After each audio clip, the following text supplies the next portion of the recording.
Hello students, welcome to Mastermind classes. आज हम लोग क्लास 11 के सब्जेक्ट में आईसी बोर्ड के स्टूडेंट्स के लिए कॉमर्स है।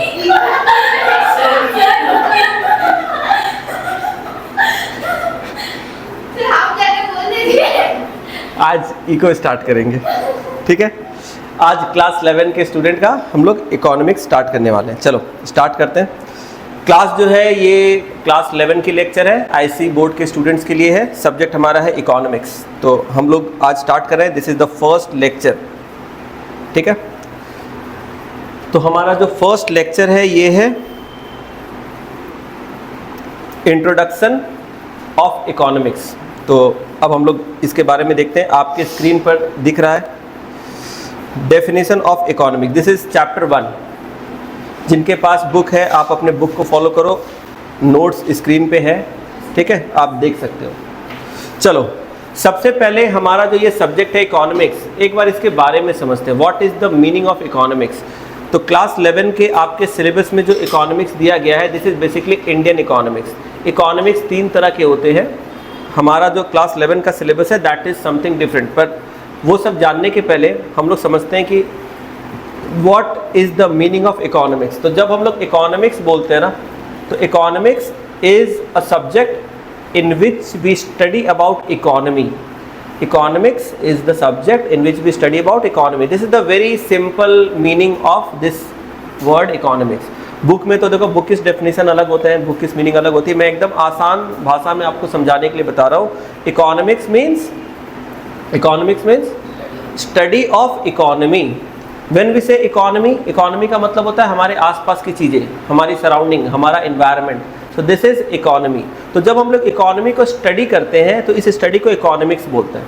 जब इकोनॉमी को स्टडी करते हैं ना, तो स्टडी करने के कई तरीके होते हैं। एक होता है ऊपर स्टडी करना, ब्रॉडर लेवल पे, इसको बोलते हैं मैक्रो इकोनॉमिक्स। तो मैक्रो इकोनॉमिक्स का मतलब you are studying the economy on a broader perspective, समझ में आ रहा है। और एक होता है डिटेल में, अंदर जाके एकदम माइन्यूट लेवल पे स्टडी करना किसी भी चीज़ को, इसको बोलते हैं हम लोग माइक्रो इकोनॉमिक्स।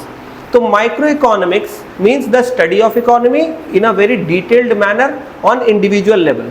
और मैक्रो इकोनॉमिक्स मतलब this is the study of economy on a broader level, यानी कि ऊपर।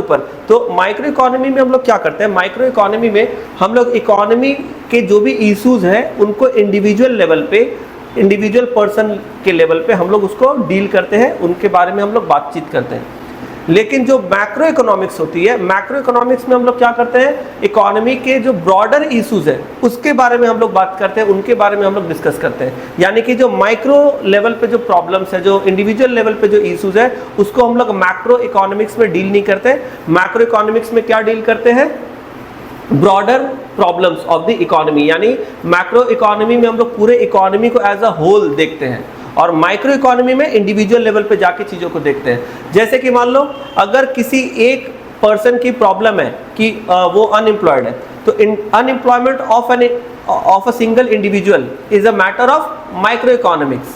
लेकिन जो एम्प्लॉयमेंट रेट है, यानी कि जो पूरे कंट्री की, पूरे सोसाइटी की जो एम्प्लॉयमेंट रेट है, ये क्या है, ये मैक्रो इकोनॉमिक्स का पार्ट है।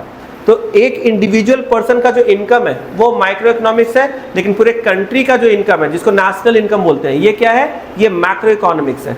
तो हर वो चीज़ जो माइक्रो लेवल पे चल रही है उसको बोलते हैं माइक्रो इकोनॉमिक्स, और जो डिटेल्ड में ब्रॉडर लेवल पे चल रही है उसको बोलते हैं मैक्रो इकोनॉमिक्स। तो माइक्रो इकोनॉमिक्स में नॉर्मली हम लोग क्या पढ़ते हैं, माइक्रो इकोनॉमिक्स में पढ़ते हैं individual demand, individual supply, individual employment, income, individual expenditure, ये सारी जितनी भी चीज़ें होती है ये सब हम लोग माइक्रो इकोनॉमिक्स में पढ़ते हैं। मैक्रो इकोनॉमिक्स में हम लोग ब्रॉडर पर्सपेक्टिव में पढ़ते हैं, जैसे कि aggregate demand, aggregate supply, national income, समझ में आ रहा है।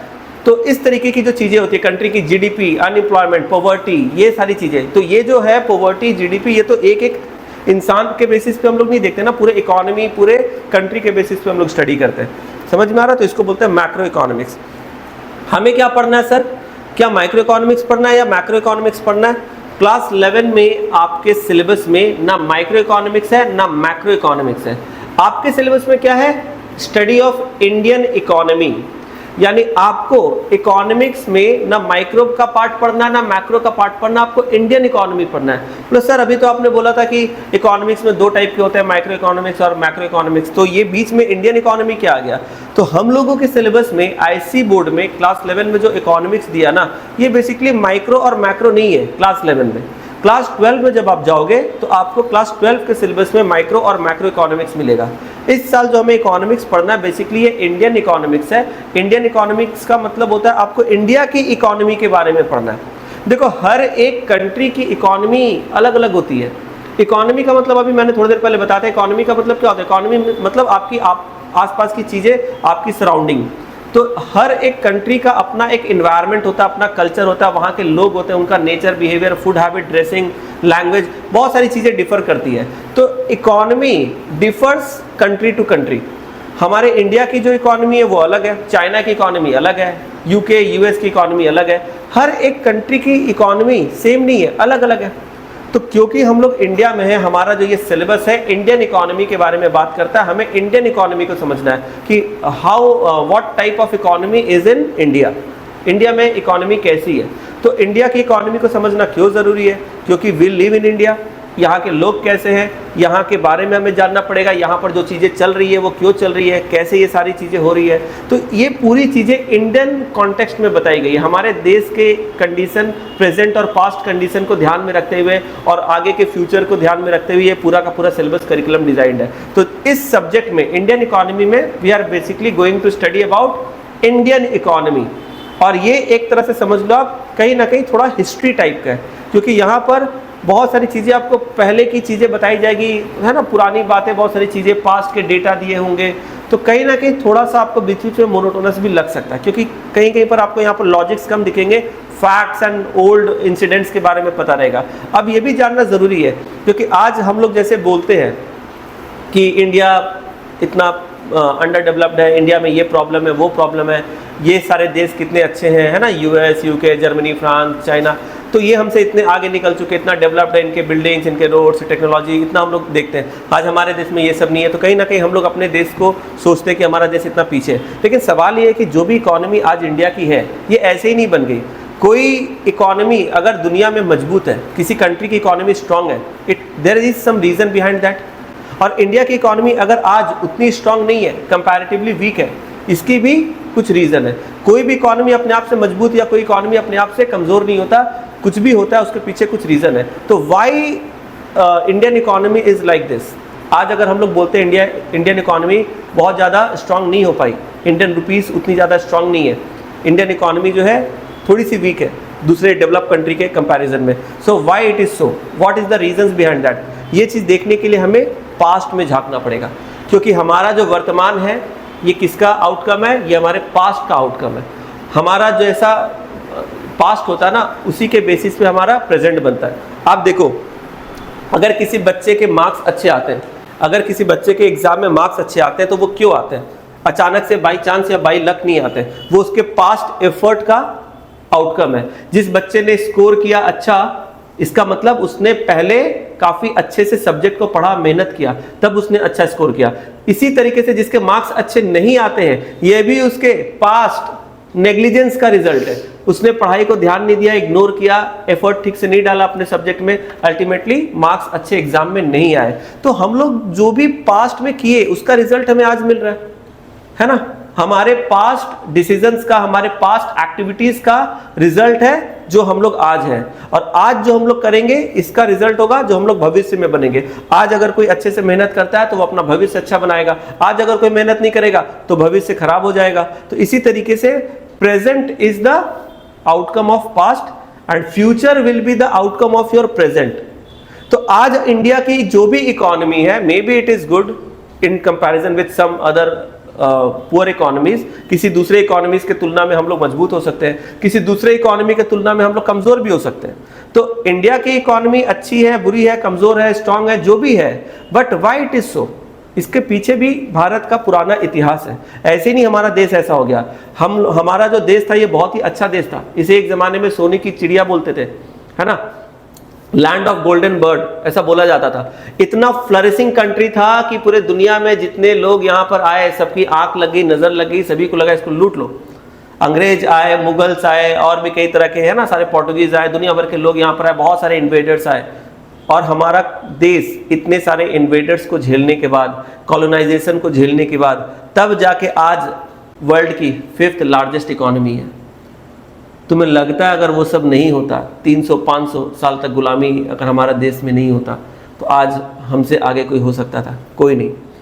आज वर्ल्ड के सबसे बड़ी से बड़ी बिगेस्ट कंपनीज में अगर आप देखोगे तो टॉप पोजीशंस पे इंडियंस हैं। वर्ल्ड में आप सबसे बड़े जो साइंस के जो लैब्स हैं, नासा देखो या कुछ भी देखो, वहाँ पर आपको इंडियन साइंटिस्ट मिल जाएंगे। हर बड़े से बड़े हॉस्पिटल्स में इंडियन डॉक्टर्स मिल जाएंगे, बड़े से बड़ी कंपनी में इंडियन मैनेजर्स मिल जाएंगे, इंडियन पोजीशंस में आपको डिप्लोमैट्स मिल जाएंगे। तो इंडियंस हर जगह पे हैं पूरे दुनिया में। तो कहीं ना कहीं पूरे दुनिया में ये जो भी विकास जिस भी देश में हो रहा है, कहीं ना कहीं भारत का डायरेक्टली इनडायरेक्टली योगदान तो है, क्योंकि इंडिया की जो ये भारत की जो ये धरती है ना, ये एक ऐसी धरती है जहाँ पर बहुत ही शानदार लोगों ने जन्म लिया है। ये इतिहास की भी बात है और आज की भी बात है। यहाँ के लोग बहुत ही मेहनती होते हैं, बहुत ही समझदार होते हैं, बहुत ही इंटेलिजेंट होते हैं, मतलब मेंटल लेवल पे भी काफ़ी चालाक होते हैं, इंटेलिजेंट होते हैं, शार्प होते हैं, इंटेलेक्चुअल होते हैं, और फिजिकल लेवल पे भी काफ़ी फिजिकली भी काफ़ी वो स्ट्रांग होते हैं। अभी तुम लोगों ने देखा एक अभी वर्ल्ड रिकॉर्ड बना, एक इंडिया का एक पर्सन है ना, वो दोनों तरफ से उसने एक पोल को ये किया था, लिफ्ट किया था, ऐसा तुम लोगों ने सुना? वर्ल्ड रिकॉर्ड बना, अभी नहीं सुना? ठीक है।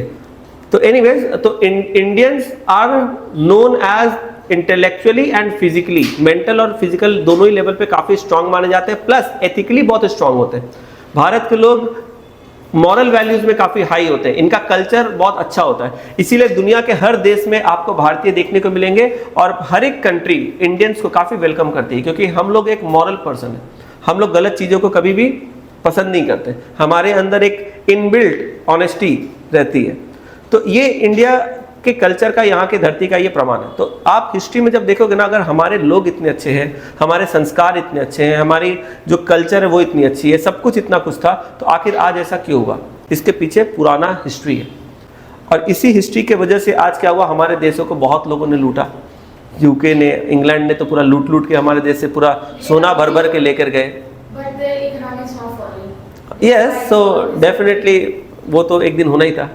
तो anyways, the point is that कि हमारे कंट्री को बहुत ज़्यादा एक्सप्लॉइट किया गया हर तरीके से, मेंटल लेवल पे, सोशल लेवल पे, फाइनेंशियल लेवल पे। इसके वजह से कहीं ना कहीं हमारे देश में इकोनॉमी में काफ़ी असर पड़ा, और इसी के बारे में हमारे सिलेबस में भी दिया गया है। पास्ट की बहुत सारी चीज़ें आपको आपके सिलेबस में पढ़ने को मिलेगी, लेकिन ऑब्वियसली हमारा जो सिलेबस है इसमें आपको एकदम 500-1000 साल से तो आपको बताया नहीं जाएगा। हमारा जो सिलेबस है ये आपको इंडिपेंडेंस और उसके बाद से चीज़ें बताएगा। तो आज़ादी के समय हमारे देश की इकोनॉमी कैसी थी, उसके बाद से क्या क्या प्रोग्रेस हुए या क्या क्या चीज़ें गवर्नमेंट ने स्टेप्स ली, है ना।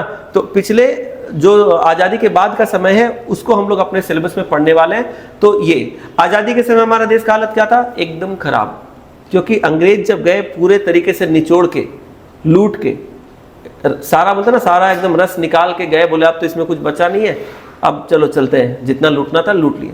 तो जब देश आज़ाद हुआ था, इकोनॉमी हमारे कंट्री की बहुत वीक थी, हमारे देश में फाइनेंशियल रिसोर्सेज भी नहीं थे, पढ़े लिखे लोग भी नहीं थे, क्योंकि देश का हालत इतना ख़राब था, हर इंसान अपने आप में ही जूझ रहा था। मैक्सिमम लोग खेती बाड़ी करते थे, एजुकेशन उनको मिलती नहीं थी, सिर्फ जो पैसे वाले रिच क्लास लोग थे उन्हें एजुकेशन मिलता था, बाकी लोग जो थे वो पढ़ाई नहीं कर पाते थे। पहले के ज़माने में जितने भी आश्रम्स हुआ करते थे, गुरुकुल्स हुआ करते थे, इन सभी को ब्रिटिश लोगों ने क्या किया था, सभी को बंद करवा दिया था, और जितने भी जो आचार्याज होते थे, मतलब जो सेजेस होते थे, जो पढ़ाते थे, उस टाइम के टीचर्स थे बेसिकली, ठीक है, तो उन लोगों को मरवा दिया गया। तो इसके वजह से क्या हुआ कि एक लॉर्ड मैक्यूले बोल के था, तुम लोग पढ़े होगे हिस्ट्री में, उसने जो पूरा एजुकेशन सिस्टम था उसको कन्वर्ट कर दिया इंडिया में, और इंग्लिश को उसने यहाँ पर एक लैंग्वेज की तरह इंट्रोड्यूस कर दिया। लॉर्ड मैक्यूले, नाम सुने मैक्यूले? नहीं सुने तो कभी सर्च कर लो। एनीवेज, ठीक है। तो बोलने का मतलब है हमारे भारत में जो शिक्षा पद्धति थी, मतलब जो पढ़ाई का जो स्टाइल था, तरीका था, वो अलग ही था, और वो पूरा गुरुकुल स्टडी और पूरा जो ट्रेडिशनल मेथड था, स्टडी था, वो सबको बंद करके, सारे ट्रेडिशनल स्कूल को बंद करके इन्होंने इंग्लिश लॉन्च कर दिया, एक नया भाषा लेकर आ गए जिसमें आज हम लोग अपनी पढ़ाई करते हैं, है ना। तो ये एजुकेशन सिस्टम ब्रिटिश लोगों ने लाया था अपने कन्वीनियंस के लिए, क्यों लाया था ये लैंग्वेज? देखो, जब आप किसी भी नए जगह पे जाते हो ना, तो सबसे बड़ी प्रॉब्लम होती है कम्युनिकेशन की, क्योंकि आप अपने थॉट्स को, अपने आइडियाज़ को, अपने प्रॉब्लम्स को या अपने हैप्पीनेस को, किसी भी चीज़ को किसी भी सामने वाले बंदे से तभी शेयर कर सकते हो जब आप उसकी भाषा में बात कर सकते हो या वो आपकी भाषा को समझ सकता है। लेकिन अगर आप सामने वाले की लैंग्वेज को नहीं समझते, आप सामने वाले की भाषा नहीं जानते और सामने वाला आपकी भाषा नहीं जानता, तो आप उससे कुछ भी नहीं बता पाओगे। आपके प्रॉब्लम, आपकी खुशी, आपके हैप्पीनेस, आपके थॉट्स कुछ भी नहीं शेयर कर पाओगे। तो कोई ऐसे कंट्री में अगर हम लोग चले जाए जहाँ की भाषा हमें नहीं आती और हमारी भाषा उसे नहीं आती, तो हम लोग बहुत परेशान हो जाएंगे। तो यही प्रॉब्लम हो रही थी जब ब्रिटिश वाले लोग यहाँ भारत में आए, तो उन्होंने देखा यार ये कंट्री तो बहुत अच्छी है, हर एक चीज़ के रिसोर्सेज है, यहाँ काफ़ी फ्लरिशिंग है। यहाँ के जो राजा महाराजा है वो तो एकदम हाथी घोड़े में बैठते हैं, सोना चांदी का मुकुट पहनते हैं, यहाँ पर एकदम मतलब इतना ज्वेलरी वुलरी ऑर्नामेंट पहनते हैं। मतलब उनको देख कर लगा यार ये जो प्रेशियस मेटल्स है, गोल्ड्स, डायमंड्स, ये लोग तो लाद के घूमते हैं। मतलब इन लोग, हर एक इंडिविजुअल इंसान तो करोड़पति है, करोड़ का तरह घूम रहा है। राजा के घर में कोई खुशखबरी आई तो मोती, हीरा मोती का माला तोड़ के दे दिया अपने दासी को, वाह गुड न्यूज़ लो, है ना। ऐसा करते थे राजा महाराज, इतने दानी थे, इतने उदार थे, इतना बड़ा बड़ा महल बना के पैलेस की तरह रहते थे। उन लोग को बर्दाश्त नहीं है, बोले यार ये कैसा देश आ गया, ये तो धरती पे स्वर्ग है, इतना सारा यहाँ पर नदी है, इतना हरियाली है, इतना ग्रीनरी, ये तो हमारे देश में है नहीं। हमारे देश में 6 महीना ठंडा रहता है यार, हमें कोट, ओवरकोट और हैट और ग्लव्स ये सब पहनना पड़ता है। यहाँ तो यार इतना अच्छा वेदर है, धूप भी आती है, बारिश भी आता है, हर तरह के मौसम है, हरियाली है, नदी है, पहाड़ है, हर कुछ है। ये कौन सा दुनिया है भाई, यहाँ पर हर तरह का वेदर है यार, हर तरह का जगह है, हिल स्टेशन भी है, बीचेस भी है, सब कुछ है। ऐसा कैसे हो सकता है इस दुनिया में, ऐसा कैसा मिल सकता है? हम लोग को तो आदत है ठंडा देश अलग, बीच के लिए कोई अलग, गर्म देश अलग, यहाँ पर डेजर्ट भी मिल जा रहा है, यहाँ पर हिल स्टेशन भी मिल जा रहा है, सब कुछ मिल जा रहा है। ये तो एक्चुअली में जिस समय ये चीज़ लोगों ने देखा, उन्हें बर्दाश्त नहीं, उसे समझ नहीं आई ऐसा कोई जगह हो कैसे सकता है। उन लोगों ने इस चीज़ को देखकर बर्दाश्त हुआ नहीं, नज़र लग गया, बोला अब इधर ही आके बस जाते हैं। अब कैसे बसे भाई, बसेंगे कैसे? तो उन लोगों ने पहले व्यापार के बहाने हमारे देश में एंट्री ली। उन लोगों ने क्या किया, बोला चलो अब डायरेक्टली तो बोल नहीं सकते हमको तुम्हारा अच्छा लग रहा है जगह, हम इधर ही रहना चाहते हैं, बसना चाहते हैं, लेकिन कोई तो बहाना करना होगा ना। अब आप मान लो किसी के घर गए, आप देख रहे हो घर एकदम आलीशान घर, खूबसूरत सारे है ना, झालर लगा के, झूमर लगा, एकदम सुंदर सुंदर डेकोरेटिव आइटम्स, एकदम सोफा सेट, ये वो, कबर्ड, टेबल, सब एकदम लग्जरी घर, इतना 5 स्टार स्टाइल का एकदम जैसे होता ना वैसा, एकदम पैलेस जैसा घर। अब आपको मन कर रहा, वाह यार इतना अच्छा घर, हम तो ऐसा घर कभी देखे नहीं, काश ऐसा मेरा घर होता, मन कर रहा शायद हम इधर ही बस जाए। अब आप किसी के घर गए हो, आपको घर काफ़ी अच्छा लग रहा है, अब आप डायरेक्टली ऐसा बोल सकते हो क्या कि हम इधर ही बस जाते हैं? तो कुछ तो आपको बहाना करना पड़ेगा। तो इसी तरीके से अंग्रेज लोग जब आए, ब्रिटिश लोग आए, वो लोग बहाना करके, व्यापार के बहाने से आए और यहाँ के राजा महाराजा के साथ उन्होंने रिलेशन बिल्ड करने का कोशिश किया। कुछ गिफ्ट देते थे, कुछ करते थे और बोलते थे कि हम दूसरे देश से आए हैं, हम आपके देश में बिजनेस करना चाहते हैं, आपके देश का काफ़ी नाम सुना, यहाँ के मसाले काफ़ी अच्छे होते हैं, यहाँ का केसर काफ़ी अच्छा था, और भी बहुत सारी चीज़ें जो इंडिया की फेमस थी काफ़ी। तो ये सब चीज़ों से हम लोग डील करेंगे, आप हमें परमिशन दीजिए। लेकिन क्या हो रहा था ना कि हमारे देश में जब वो आए, बिजनेस के बहाने से राजा महाराजा से मिलते थे, धीरे धीरे करके अपना बिजनेस करते थे, लेकिन उनको काफ़ी प्रॉब्लम हो रही थी। क्योंकि किसी भी मार्केट, किसी भी इकोनॉमी, किसी भी सोसाइटी में जब आप जाते हो, किसी भी पर्पस से आप जाओ, बिजनेस करने के लिए या कुछ भी करने के लिए जाओ, आपको लोगों से बात करना पड़ेगा, किसी को कन्विंस भी करना है, किसी से परमिशन लेना। जैसे किसी राज्य के राजा से आपको बात करना है कि हम आपके राज्य में बिजनेस करना चाहते हैं, तो आपको बात तो करना होगा ना, अपना थॉट बताना पड़ेगा, कन्विंस करना होगा, परमिशन लेना होगा, अप्रूवल। प्लस अगर आप लोगों से डील कर रहे हो, अपना माल बेच रहे हो या फिर किसी से खरीद रहे हो, वहां भी आपको बात करना होगा। अब यहाँ पर इंडिया में क्या प्रॉब्लम थी कि यहाँ की भाषा नहीं आ रही है अंग्रेज को, तो गए जब बात कर रहे हैं तो इनके भाषा को, इंग्लिश को यहाँ के लोग, हाँ यहाँ के जो अंग्रेज लोग हैं उनके भाषा को यहाँ के लोग नहीं समझ पा रहे, उनके भाषा को अंग्रेज लोग नहीं समझ पा रहे। प्लस एक भाषा को अगर सीख ले तो दूसरे प्रांत में भाषा चेंज हो जा रही है, वहाँ के भाषा को सीख ले तो तीसरे प्रांत में फिर से भाषा चेंज हो जा रही है। अंग्रेज लोग ने बोला यार ये कैसा देश है, यहाँ तो हर राज्य, हर प्रांत, हर रीजन अपने आप में अलग है, हर किसी का एक अलग राजा है, हर किसी का आर्किटेक्चर अलग है, हर किसी का कल्चर अलग है, हर किसी का फूड हैबिट, ड्रेसिंग, सब कुछ अलग है। हर एक रीजन से जब दूसरे रीजन में जा रहे हैं तो लग रहा है कुछ अलग देश में आ गए, लेकिन कितना भाषा सीखे। तो इन लोग बोले यार ये तो प्रॉब्लम है, यहाँ पर अगर बसना है, यहाँ पर अगर अपना डेरा डालना है तो कुछ तो करना होगा, है ना, कुछ कॉन्स्पिरेसी कुछ करना पड़ेगा। तो धीरे धीरे उन्होंने अपना प्लान बनाया, उन्होंने देखा कि चलो यहाँ के लोगों को क्या करते हैं, धीरे धीरे करके अपने बात में बहला फुसला के सबके साथ थोड़ा रिलेशन बनाते हैं, एक दूसरे के राजा लोग को ना एक दूसरे के खिलाफ भड़काने लगे। राजपूत को बोल रहे हैं मराठा, देखिए मराठा का नज़र आपके किले पर है, वो अटैक कर सकते हैं कभी भी आपका। मराठा को बोले देखिए राजपूत आपके ऊपर नज़र रख रहा है, कभी किसी और को कुछ और के खिलाफ, किसी और को चोल्स को बोल रहे हैं राजवंशी के खिलाफ, तो उसको बोल रहे उसके खिलाफ। ऐसे ऐसे कर करके हर एक प्रांत का एक अलग राजा था, उसके कल्चर अलग थे, सब एक दूसरे में आपस में ही रहते थे, ज़्यादा एक दूसरे के साथ उतने ज़्यादा क्लोजली कनेक्टेड नहीं थे। तो ये तो सब जगह जाते थे अपना व्यापार करने के लिए, अपने प्रपोजल्स को लेकर वो हर राजा के पास जाते थे बिजनेस के नाम पे, और बोलते थे हम लोग तो विदेशी दूसरे देश से आए हैं, हम आपके देश में व्यापार करना चाहते हैं। तो एक राजा के पास जब जाते थे ना तो दूसरे का चुगली करते थे, बोलते थे आपके यहाँ आने के पहले मैं उधर से आया हूँ और वो लोग बोल रहे थे कि आपके राज्य में ये सारी चीज़ें हैं, वो अटैक कर सकते हैं। मुझे तो ऐसा लगा they are not very happy with your क्या बोलते हैं योर डायनेस्टी, मे बी हमको डाउट है कि वो आपके किंगडम पे अटैक ना कर ले। तो आप टेंशन मत लीजिए, अब तो हमारे पास थोड़े नए लेटेस्ट इक्विपमेंट्स हैं, आप लोग तो तलवार और भाला से लड़ते हो, हम लोग तो दूर से ही मार देते हैं। तो आप एक काम करो, आप टेंशन मत लो, अगर आप बोलोगे तो हम आपके सुरक्षा में तैनात रहेंगे, ठीक है। आप हमें अपने राज्य में व्यापार करने का परमिशन दीजिए, इसके बदले में हम भी आपको सुरक्षा देंगे, मिलकर काम करेंगे, उससे ये करेंगे। तो उसने इस तरह से बहुत तरह की कूटनीति उन्होंने बनाई, कॉन्स्पिरेसी उन्होंने की, एक दूसरे के खिलाफ भड़काया। इसको डिवाइड एंड रूल बोलते हैं, हम लोग हिस्ट्री में पढ़े हैं। अभी जस्ट मैं स्टोरी के फॉर्म में इंटरेस्टिंग बना के बता रहा हूँ, डिटेल में तो बहुत सारी स्टोरी आप लोग ऑलरेडी हिस्ट्री में पढ़े हो।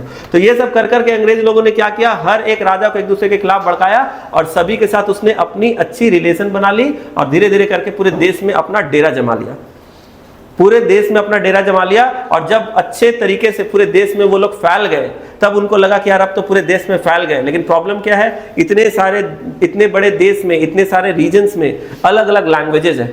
तो अब क्या किया जाए, चलो एक काम करते, इतना 50 भाषा कौन सीखेगा यार, एक अपना नया भाषा इंट्रोड्यूस कर देते हैं। हम 50 तरह के भाषा सीखे, या उससे बेटर है कि ये सभी को हम अपना भाषा सिखा देते हैं, है ना। इतने सारे मल्टीपल लैंग्वेजेस तो पॉसिबल नहीं है सीखना, तो एक काम करते हैं, इन सभी लोगों को अपना भाषा सिखा देते हैं। तब तक वो लोग पावरफुल हो गए थे, उन लोगों ने क्या किया, एजुकेशन सिस्टम को चेंज करके अपना इंग्लिश लॉन्च कर दिया, सारे स्कूल सारे सिस्टम को उन्होंने इंग्लिश में कन्वर्ट कर दिया। Over the period of time लोग यहाँ पर इंग्लिश सीखने लग गए। बाय द टाइम इंडिपेंडेंस हुआ तो लोग काफी अच्छा इंग्लिश बोलते थे। आप अगर आज भी पुराने कोई फुटेज या कुछ वीडियो देखोगे ना, इंडिपेंडेंस के टाइम पे उस जमाने के जो एजुकेटेड लोग थे उनकी इंग्लिश आज के लोगों से भी बेहतर है। पुराने लोगों की इंग्लिश आज भी, उनकी वोकैबुलरी, उनका जो है ना एक्सेंट, बोलने का स्टाइल बहुत ही प्रॉपर है, क्योंकि वो लोग ब्रिटिश टाइम से उन लोगों ने सीखा था, काफी अच्छे। इनका ये सत्यजीत रे का कभी इंटरव्यू सुने हो? तो सत्यजीत रे का कभी इंटरव्यू सुनना, पुराना इंग्लिश में यूट्यूब में मिल जाएगा। सुनोगे तो इतने एज में भी उनका जो इंग्लिश है लैंग्वेज, मतलब यू विल अंडरस्टैंड कि उनका उस जमाने में, तुम सोचो कब की बात कर रहे हैं, उस जमाने में उनकी इंग्लिश पे क्या कमांड थी। और जितने भी पुराने एक्टर्स जो अगर अपने जमाने का तुम लोग देखोगे, अगर कभी कोई पुराना इंटरव्यू वगैरह सुनोगे, तो उनका इंग्लिश काफी अच्छा था अपने उस जमाने के हिसाब से। तो उस जमाने में जो पढ़े कुछ लोग थे, कुछ कम्युनिटीज थी जो फाइनेंशियली थोड़े वेल ऑफ थे, वो लोग तो एजुकेशन को अफोर्ड कर लेते थे, उनका एक्सेस हो जाता था, कुछ अब्रॉड भी जाके पढ़ लेते थे, लेकिन नॉर्मली लोग पढ़ नहीं पाते थे। इसके वजह से आज़ादी के समय पे जब देश हमारा आज़ाद हुआ तो बहुत कम लोग थे जो पढ़े लिखे थे। मैक्सिमम लोग जो थे वो ज़्यादा पढ़े लिखे नहीं थे, खेती बाड़ी करते थे, कम पढ़े लिखे थे, यानी कि इकोनॉमी बहुत वीक थी। एजुकेशन का जो रेट था वो बहुत कम था, लिटरेसी रेट बहुत कम थी, ज़्यादातर लोग कम पढ़े लिखे थे। फिजिकली भी वो लोग बहुत ज़्यादा एक्सप्लॉइट किए गए थे, तो यहाँ पर जो मैल न्यूट्रिशन था उसका भी प्रॉब्लम था, पॉवर्टी बहुत ज़्यादा थी, समझ में आ रहा। तो देश को एकदम इन्होंने निचोड़ के छोड़ दिया। ऐसे में जो नई गवर्नमेंट आई, उनको देश की इकोनॉमी को संभालने में काफ़ी समय लग गया। देश के प्रॉब्लम्स, क्योंकि इतने सारे प्रॉब्लम के साथ उन्होंने देश को छोड़ा, प्लस इंडिपेंडेंस के टाइम पे पार्टीशन भी हो गया, बहुत सारे है ना जाति धर्म के नाम पे लोगों को मारा काटा गया, देश के टुकड़े हो गए। एक तरफ से बांग्लादेश निकल गया, उस समय उसको ईस्ट पाकिस्तान बोलते थे, तो वेस्ट बंगाल का ही पार्ट था। वेस्ट बंगाल से हम लोगों ने निकाल दिया ईस्ट बंगाल को, वो एक्चुअली में पहले ईस्ट बंगाल था। पूरा का पूरा वेस्ट बंगाल को हम लोग 2 पार्ट में बांटते थे, ईस्ट बंगाल, वेस्ट बंगाल। तो जो ईस्ट बंगाल था वो बन गया ईस्ट पाकिस्तान, और जो वेस्ट बंगाल था वो वेस्ट बंगाल ही रह गया, ईस्ट बंगाल बन गया ईस्ट पाकिस्तान, और वो जो अभी का पाकिस्तान है वो बन गया वेस्ट पाकिस्तान। और east Pakistan over the period of time बाद में बन गया बांग्लादेश, जो कि आज का बांग्लादेश है। वेस्ट बंगाल आज भी वेस्ट बंगाल है। बहुत सारे लोग बोलते हैं कि सर वेस्ट बंगाल तो इंडिया के ईस्ट में है, तो इसको वेस्ट बंगाल क्यों बोलते हैं? क्योंकि वेस्ट बंगाल इंडिया के ईस्ट में है, पर एक्चुअली में वो बंगाल रीजन का वेस्टर्न पार्ट था। बंगाल रीजन पहले काफ़ी बड़ा था, इवन आज के समय का जो बिहार झारखंड है ये सब बंगाल प्रोविंस में आता था सब। ये पूरा जितना भी है ना, ये पूरा वेस्ट बंगाल रीजन का पार्ट था। तो West Bengal was a very big region, very big region. तो बंगाल प्रोविंस बोलते थे उस टाइम पे, Bengal was a big province. और ये इंडिया का उस जमाने का one of the most flourishing province था, और काफ़ी यहाँ पर व्यापार होता था, बिजनेस होता था। यहाँ के लोग एजुकेशन में, आर्ट में, कल्चर में, हर चीज़ में काफ़ी उन्नति वाले थे। अंग्रेज लोग जब यहाँ पर आए तो उन्होंने यहाँ पर अपना कैपिटल भी बनाया, कोलकाता सिटी। उस समय कलकत्ता नाम उन्होंने ही दिया था, उन्होंने कलकत्ता को अपना कैपिटल भी बनाया था, अपना बेस बनाया था। तो एनीवेज, बोलने का मतलब है ये सारी चीज़ें चली, लेकिन समय के साथ क्या हुआ, समय के साथ इकोनॉमी वीक होती चली गई और इंडिपेंडेंस के टाइम पे हालत एकदम खराब। तो यहाँ से अब हमें देखना है कि हमारी इकोनॉमी इंडिपेंडेंस के बाद से कैसे धीरे धीरे करके इम्प्रूव हुई, लोगों ने क्या किया, गवर्नमेंट ने क्या किया, धीरे धीरे करके हम लोग अपने सिलेबस के हिसाब से चलेंगे।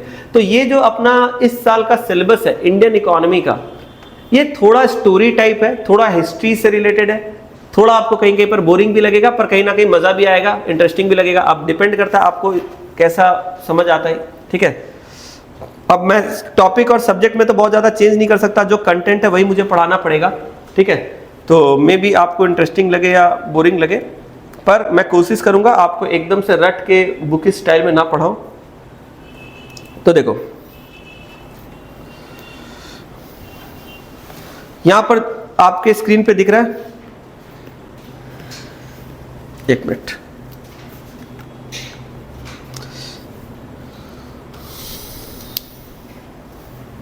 क्या लिखा है देखो, economics is often regarded as the queen of social science. Queen of social science, जैसा कि अभी ये भी बता रहा था, है ना। क्वीन का अपना इंपॉर्टेंस होता है। क्वीन का मतलब जितने भी साइंस है उसमें से one of the most important aspect of science, ठीक है। तो जितने भी साइंस है ना, उसमें से एक बहुत ही इंपॉर्टेंट साइंस है सोशल साइंस, और सोशल साइंस में जो सबसे इंपॉर्टेंट एक एस्पेक्ट माना जाता है वो है इकोनॉमिक्स। तो जब हम लोग इकोनॉमिक्स स्टडी करते हैं ना, बेसिकली हम लोग सोसाइटी को स्टडी कर रहे हैं। अभी मैंने थोड़ी देर पहले क्या बोला था कि economics is the study of economy. और इकोनॉमी क्या है, इकोनॉमी का मतलब हमारे आसपास की चीजें, हमारा सराउंडिंग, हमारा एनवायरनमेंट, बेसिकली सोसाइटी। तो economics is the study of society, तो इसीलिए इसको सोशल साइंस भी बोलते हैं। तो ये इकोनॉमिक्स क्या है, क्वीन ऑफ सोशल साइंस। अब यहां पर देखना, इनफैक्ट चलो यहां पर तो जस्ट ऐसे दिया हुआ है,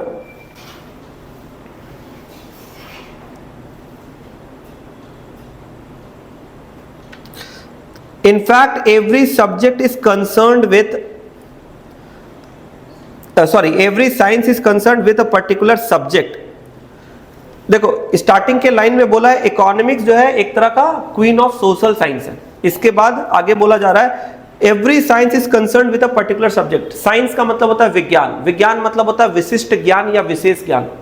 तो हर एक साइंस किसी स्पेशल सब्जेक्ट के ऊपर फोकस करता है, जैसे कि ट्रिग्नोमेट्री, एस्ट्रोनॉमी, है ना, बायोलॉजी, केमिस्ट्री, ये सारे साइंस के अलग अलग डोमेन्स हैं और ये एक पर्टिकुलर सब्जेक्ट के ऊपर फोकस करता है। तो यहां पर क्या बोला, दस biology is concerned with biological issues like construction and evolution of living organism. Physics deal with the matter and energy. Political science deal with the political issues like nature and state of the government. तो science बहुत तरह के होते हैं, अलग अलग science के अलग अलग एरिया ऑफ सब्जेक्ट होते हैं, है ना। हर साइंस अपने एक स्पेसिफिक सब्जेक्ट में डील करता है। बायोलॉजी जो है वो बायोलॉजिकल चीजों में डील करता है, फिजिक्स जो है वो अलग फिजिक्स के जो मैटर्स है, एनर्जी है, ये सब में डील करता है। Political science society, government, state politics, ये सब के बारे में बात करता है। इसी तरीके से इकोनॉमिक्स ये क्या है, ये सोशल साइंस है।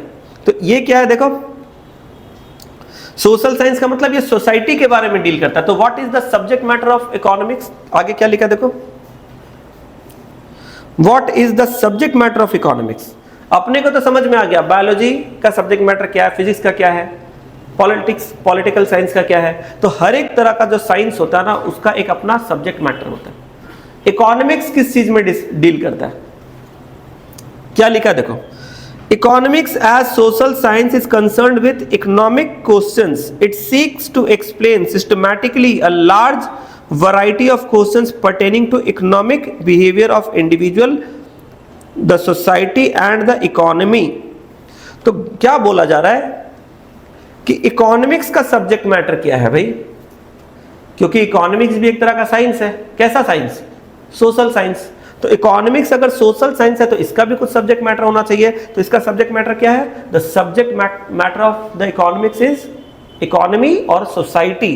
तो हम लोग इकोनॉमिक्स में सोसाइटी के बारे में बात करते हैं, सोशल इश्यूज के बारे में बात करते हैं। सोशल इश्यूज जैसे कि यहाँ के लोगों का, सोसाइटी में लोगों का जो बिहेवियर है, behaviour of individual, society and economy, समाज में क्या चीजें चल रही है, इकोनॉमी में क्या ग्रोथ या डिक्लाइन आ रहा है। तो मतलब ये सोशल मैटर पे, सोशल इश्यूज पे हम लोग बात करते हैं। इसी को हम लोग क्या बोलते हैं? Social science. तो इकोनॉमिक्स क्या है? सोशल साइंस है। We study about economics, we study about economy. ठीक है, just a minute.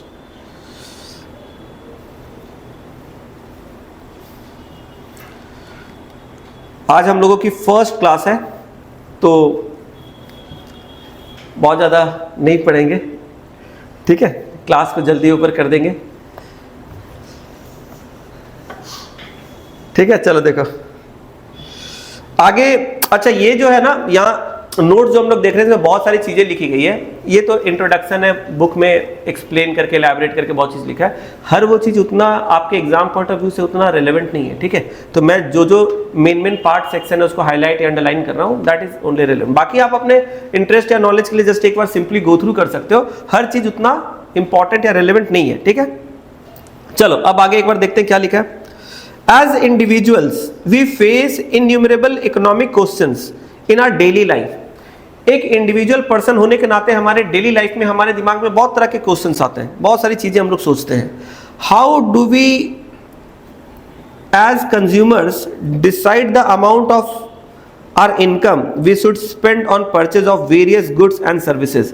as a consumer हम लोग अपने इनकम को अलग अलग गुड्स एंड सर्विसेज में स्पेंड करते हैं। तो ये कैसे करना चाहिए, अपने इनकम को किस तरह के गुड्स या सर्विस में कितना स्पेंड करना चाहिए, ये हमें हर दिन सोचना पड़ता है या प्लान करना पड़ता है। How do producers decide which commodities to produce, how to produce, at what price to sell।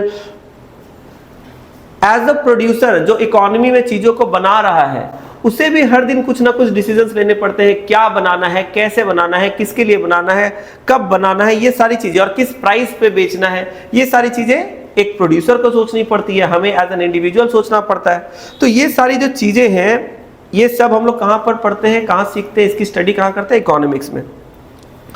आगे देखो, the level of wages. Why do the government employees demand a higher dearness allowances when prices go up, when there are bigger issues faced by entire economy? What determines the level of national income? Why India is facing the problem of unemployment? How do we explain the existence of massive poverty in our country?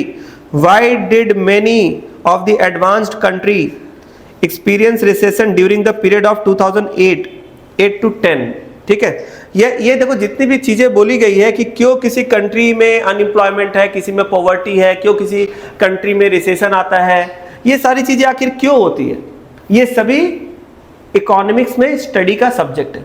यानी जब हम लोग economy को पढ़ते हैं तो economy में हम लोग किसके बारे में पढ़ते हैं? सोसाइटी के बारे में। इसीलिए इकोनॉमिक्स को सोशल साइंस भी बोलते हैं। तो सोसाइटी में दो तरह के इश्यूज होते हैं। एक होते हैं इंडिविजुअल लेवल के इश्यूज, जैसे कि इंडिविजुअल को सोचना पड़ता है हम लोग इनकम कैसे अर्न करेंगे, उस इनकम को कैसे स्पेंड करेंगे गुड्स एंड सर्विसेज को परचेज करने के लिए। प्रोड्यूसर को सोचना पड़ता है क्या बनाए, कैसे बनाए, किसके लिए बनाए, कितने में बेचे। तो ये इंडिविजुअल लेवल के इश्यूज है या प्रॉब्लम्स है, इनको भी इकोनॉमिक्स में हम लोग पढ़ते हैं। और ब्रॉडर लेवल के जो इश्यूज है उनको भी पढ़ते हैं, जैसे कि देश में अनएम्प्लॉयमेंट है, पॉवर्टी है, या फिर तुम्हारा रिसेशन आ रहा है ना, जो दुनिया के दूसरे देश है उसकी इकोनॉमी वीक हो रही है, हमारे देश की इकोनॉमी कैसी चल रही है, ये सारी चीजें, ये ब्रॉडर लेवल के स्टडीज है। तो ये दोनों ही इकोनॉमिक्स के पार्ट है, लेकिन डिफरेंस क्या है? इंडिविजुअल लेवल पर जब इकोनॉमिक्स को स्टडी करते हैं तो इसको क्या बोलते हैं? Micro economics. और ब्रॉडर लेवल पे स्टडी जब करते हैं क्या बोलते हैं, मैक्रो इकोनॉमिक्स। तो मैंने जो ब्लू लाइन से अंडरलाइन किया ना ऊपर का जो पैराग्राफ है, ये बेसिकली क्या है, ये इंडिविजुअल लेवल के प्रॉब्लम्स और इश्यूज है, यानी all these things are subject matter of micro economics. और जो मैंने ग्रीन पेन से अंडरलाइन किया है सेकंड पैराग्राफ में, ये ब्रॉडर लेवल के इश्यूज है, यानी कि ये सारे क्या हैं, all these are subject matter of macro economics. लेकिन इकोनॉमिक्स में ये सारी चीजें हम लोग पढ़ेंगे, इकोनॉमी के बारे में पढ़ेंगे, सोसाइटी के बारे में पढ़ेंगे, माइक्रो लेवल पे पढ़ेंगे तो माइक्रो इकोनॉमिक्स हो जाएगा, मैक्रो लेवल पे पढ़ेंगे तो मैक्रो इकोनॉमिक्स हो जाएगा। और अपने कंट्री के कॉन्टेक्स्ट में पढ़ेंगे, इंडिया के कॉन्टेक्स्ट में पढ़ेंगे, इंडियन इकोनॉमी को पढ़ेंगे तो इसको क्या बोलेंगे, इंडियन इकोनॉमिक्स, जो कि अपना क्लास 11 का सिलेबस है। ठीक है, तो ये सारी चीजें यहां पर बताई गई है।